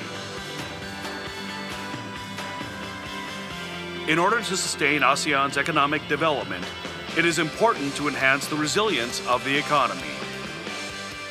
Therefore, JICA proposes Area Business Continuity Management, called Area BCM, in ASEAN. ASEAN is one of the most disaster-prone areas in the world. Natural disasters cause heavy damage, not only to buildings and people, but also cause damage to industries and economies, both at the local and national levels. As industries are connected by supply chains beyond borders, such damage may spread to the whole ASEAN economy. Moreover, the impact of the damage may spread throughout the world. Against for such a disaster, individual companies are adopting an approach known as Business Continuity Management, BCM. BCM is an incentive that aims to achieve business continuity by doing whatever necessary to protect a company's production, information, equipment, and employees. When a major disaster occurs, the damage extends to roads, power supplies, and other infrastructure. Therefore, efforts of individual companies are not enough to achieve the desired level of business continuity. JICA proposes Area BCM for continuity of local economic activities in times of disaster. This initiative is intended to enhance the overall resilience of regional economies. Area BCM refers to efforts of an area that, no matter what the circumstances are, aims to prevent economic stagnation of the area. To achieve this goal, cooperation between private sectors, national government, municipalities, operators of infrastructure and utilities, and local communities in the area is necessary. For example, when a large-scale flood strikes, it inundates the entire area. The flood damages the factories. In that case, individual companies must repair and replace damaged machinery to restart operations. However, their business cannot be continued by their own efforts only. For a company to continue its business, restoration of public infrastructure, such as power supplies, water supplies, roads, ports, and airports is essential.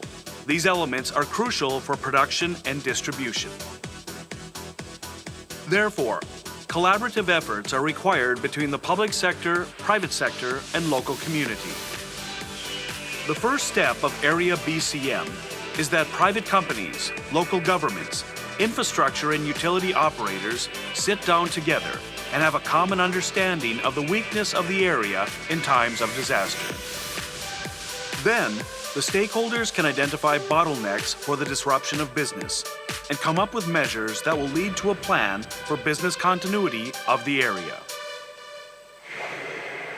Area BCM unifies the efforts of stakeholders of the area, directs them toward a common goal, and allows the area to achieve restoration and reconstruction quickly, efficiently, and effectively. Linking individual efforts of companies and other stakeholders, Area BCM enhances resiliency of the area to natural disasters that disrupt local business and economic activities. We will develop companies, areas, and countries that are resilient to disasters in ASEAN. Governments, municipalities, and companies working as one. The first step to a resilient ASEAN starts now. JICA will continue to support ASEAN and enhance economic resilience by Area BCM. All right, thank you. There, ladies and gentlemen, another way, another mechanism, which I think we can build on and develop. Ladies and gentlemen, thank you, Mr. Wright, and all the panelists. As we have had multiple side events going on during this 6thAMCDRR, which takes place in parallel to the high-level roundtables, technical sessions, and plenary meetings, including ours. As the technical session is actually the avenue to the plenary for the conclusions reached in the side events by multiple stakeholders. May I call upon Mr. Wai-Sen Lee, Deputy Executive Secretary of the National Science and Technology Center for Disaster Reduction of Taiwan and co-chair of Apec Emergency Preparedness Working Group, to read out and summarize the key messages distilled from the various private sector side.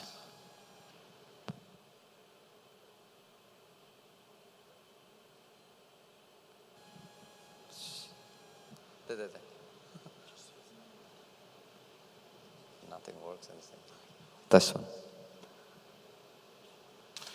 Okay, I will read out whole 10 events include 2 pre-conference events and 8 side events. Event 1, stakeholder consultation, private sector for disaster risk reduction, hosted by the Asia Minister Partnership and UNISDR. The key message includes approved volunteer commitment for the private sector. Second, need to have the baseline to be able to monitor progress. Event 2, win-win partnership between the private sector and CSO sector in disaster management through the networking and the regional alliance is hosted by the Asia Pacific Alliance for Disaster Management. The key message is to create a mechanism for long-term business CSO partnership. From the event 3, economic and social resilience through the public-private community initiative cases of Bangladesh, Indonesia, and the Philippines. The key message is the need to better define the government the 4P, public, private, people partnership.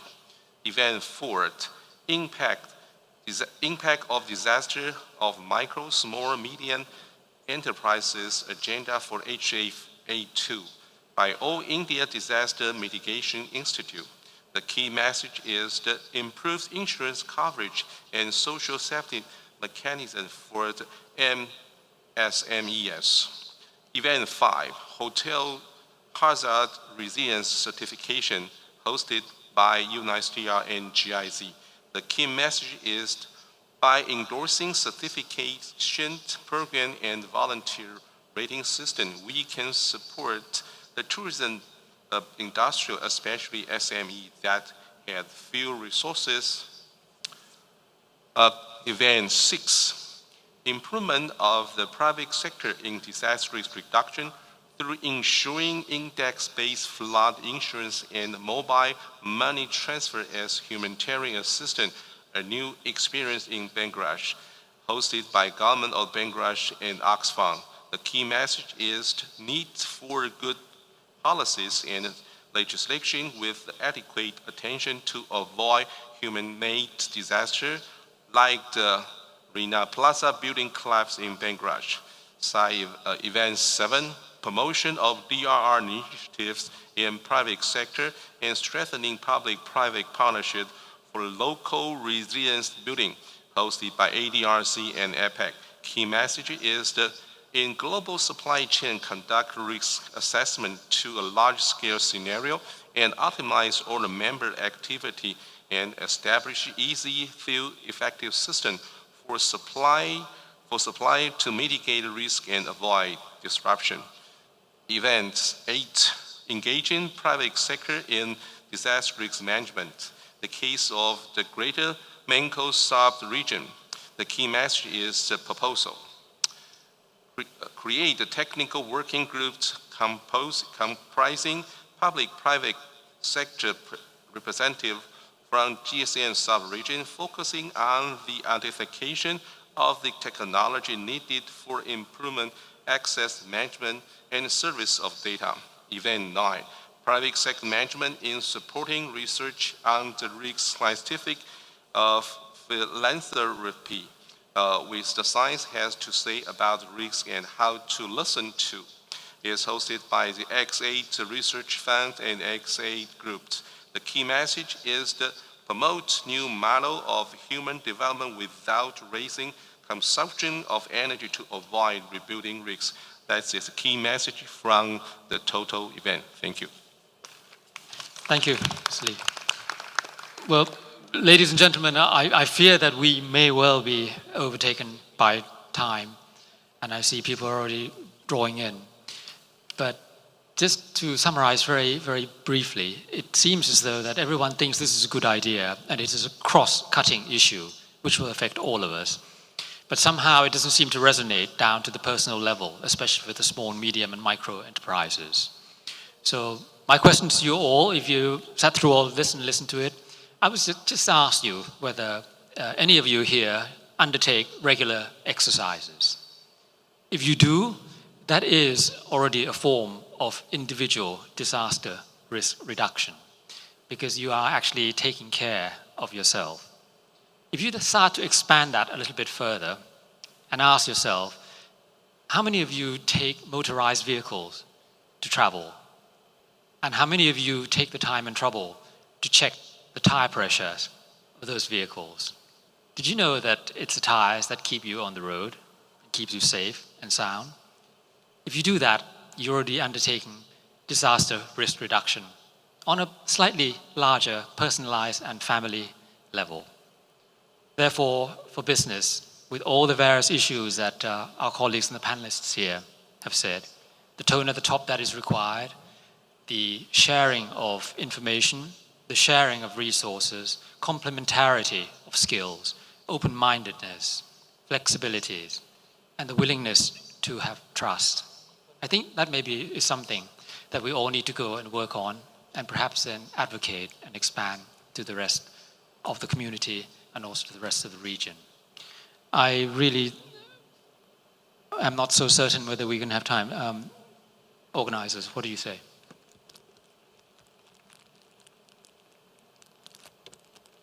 Ladies and gentlemen, I'm given 5 minutes.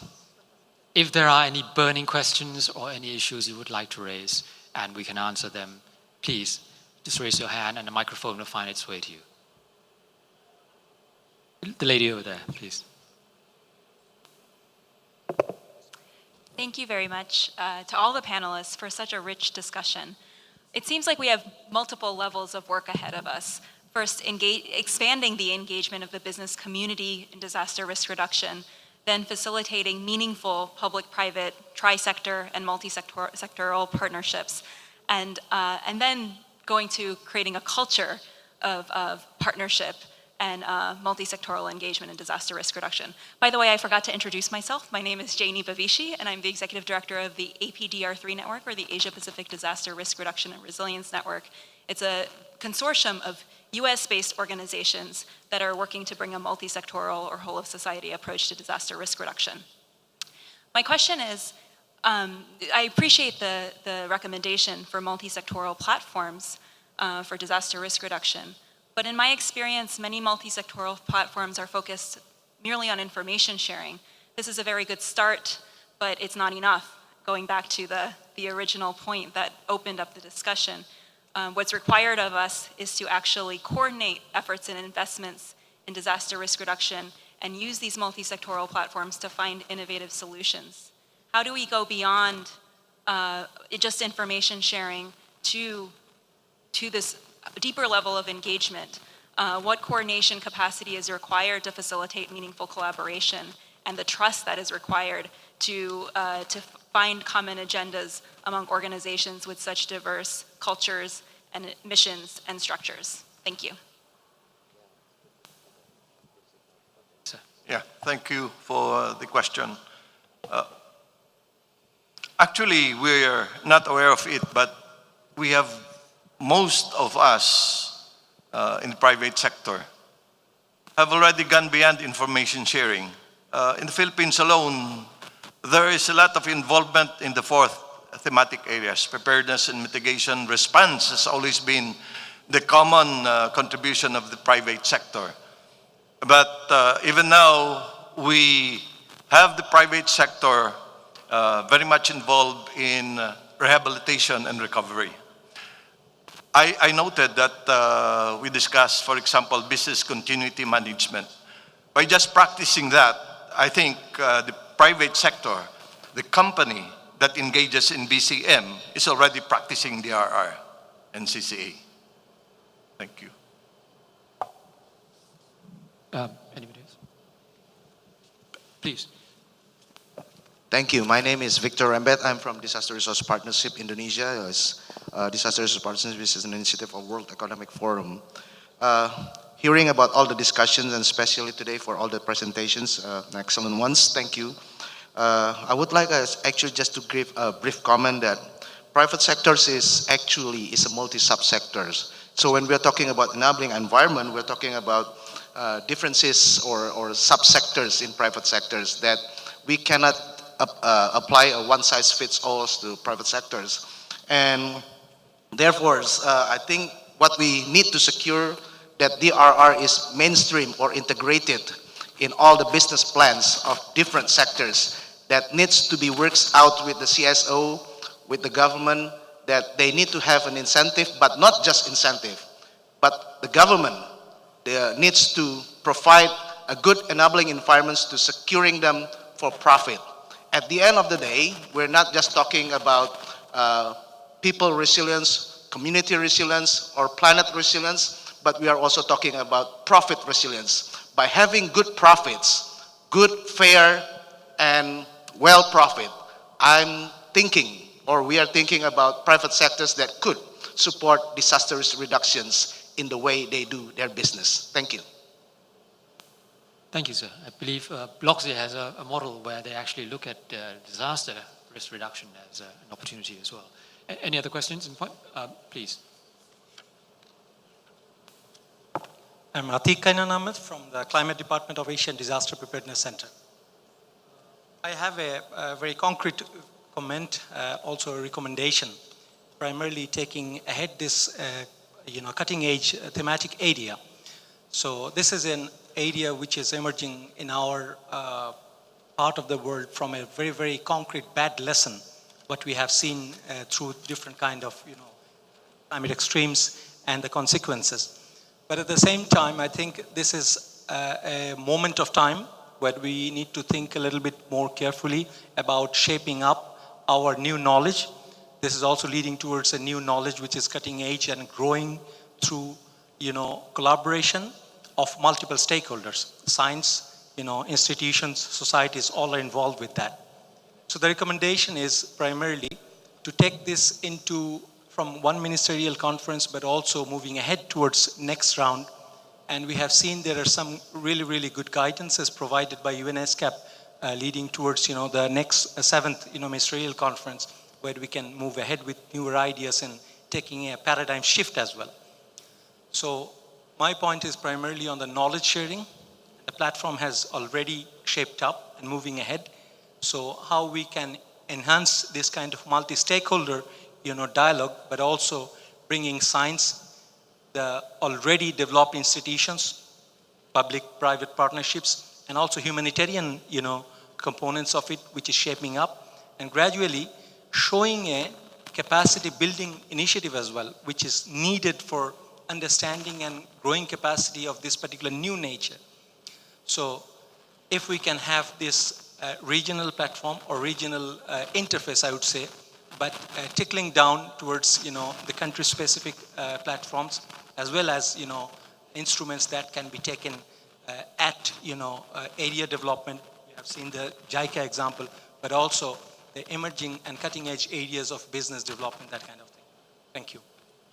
Thank you, sir. Dr. Shrimanan, would you like to say something? Oh, one more. Thank you. My name is Yuichi Ono from Tohoku University. I thank ESCAP and ADPC for excellent workshop and the symposium. Lot to learn. My question or comment is to the Philippine colleague. In Ndrmc umbrella, the private partnership, public partnership, academia, and some of the faith-based organizations, and so very comprehensive system, and worked well in the Philippines. And now you're expanding to the local area, rural area in the Philippines. That's what I understood from you. Then perhaps this potential of South-South cooperation the ESCAP is promoting, and how this mechanism in Philippines could be incorporated in other regions in Asia. That is my question. If you recommend something to introduce to other countries, what would be the main areas? Thank you.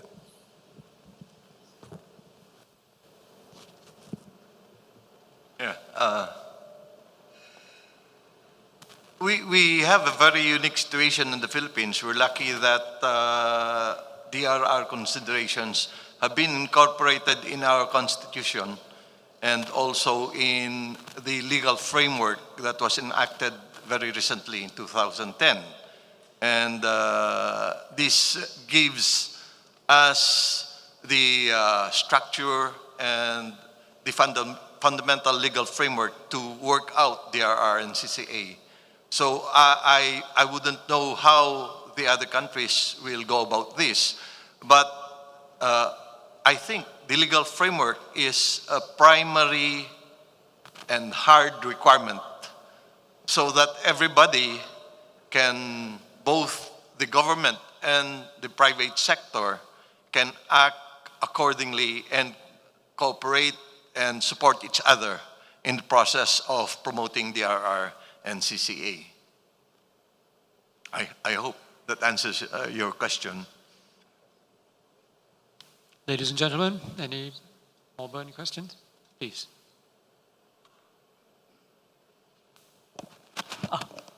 Thank you. Good afternoon. My name is Derry from University of Indonesia. Thank you, Chair, for giving me a chance. Since I'm not speaking more in the forum, maybe it's the last chance to me for speaking. I just want to give a comment. Usually, I'm speaking for the youth purpose, but this time I want to give my comment to the private sector roles, public and private partnership for DRR. Private sector role for disaster and climate risk management to protect and sustainable development gain are very important, I think, because the good is for the society and government itself. The private sector role and public partnership is the key to increase the participation to manage disaster and climate risk management. So we need a full participation to collaborate the element of public and private, so they will not working alone to manage this DRR. For example, government have information and policy, providing resources and facilitation. Academia or research institution have capability to study, doing a research. How can disaster happen? How can we prevent a disaster? And society itself, including society in general or society in special needs like youth, children, or disability, have their own capability relation to help to each other. So NGO have their human research and so on.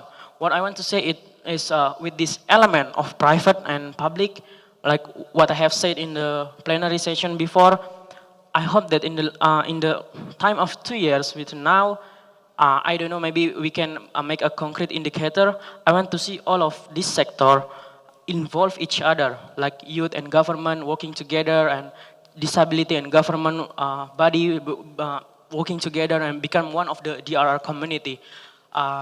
Maybe if we can figure in the diagram, or I don't know, maybe in the chart, government have a policy, and then the policy will be practiced in local government and NGO, youth NGO or CSO in disability and so on, and then the local NGO and the local government will be working with society, not working for society. So they might be work in pre-disaster, when in disaster happen, and post-disaster to implement this policy. Lastly, my recommendation to policymakers is maybe what I have learned in the technical session before, they have to make a scenario-based planning. So when we talk about scenario-based, the society they know what to do when the flood coming or the tsunami coming or the big wave coming, scenario-based. So they have to be an actor when the disaster happen. And I hope this forum will result the best declaration, a good declaration, and the implementation will be better than the policy making to make a better place, to make a better world for you and for me and the entire human world. Thank you. Thank you, sir. That's very heartening to hear all the inclusiveness that I think will be required. Now, while we've been talking, our team has been summarizing a lot of the issues, which I think we would put forward to the plenary 3 sessions. They're on the screen behind us right now. I believe most of the elements that were discussed and recommended are included there. Please have a look, and if you are in agreement with us, then perhaps we can put forward as the result of this technical 3 session to go forward to the final plenary. If you've got any comments, please raise them, but I think we've summarized the majority of the key points, and it sounds as though everyone has the same common value and common objectives. We just need to come together somehow and go forward. Are we all in agreement, ladies and gentlemen? I see no nays, all ayes. So we will put this forward. And, well, time is pressing. I believe I'm getting signals. So, ladies and gentlemen, I sincerely thank you for your patience, for the time, and for your commitment to sit in and listen to us, and for the comments that you've made, and for all the support. Thank you, and I bring this session now to a close, and we'll go to plenary. Thank you, sir.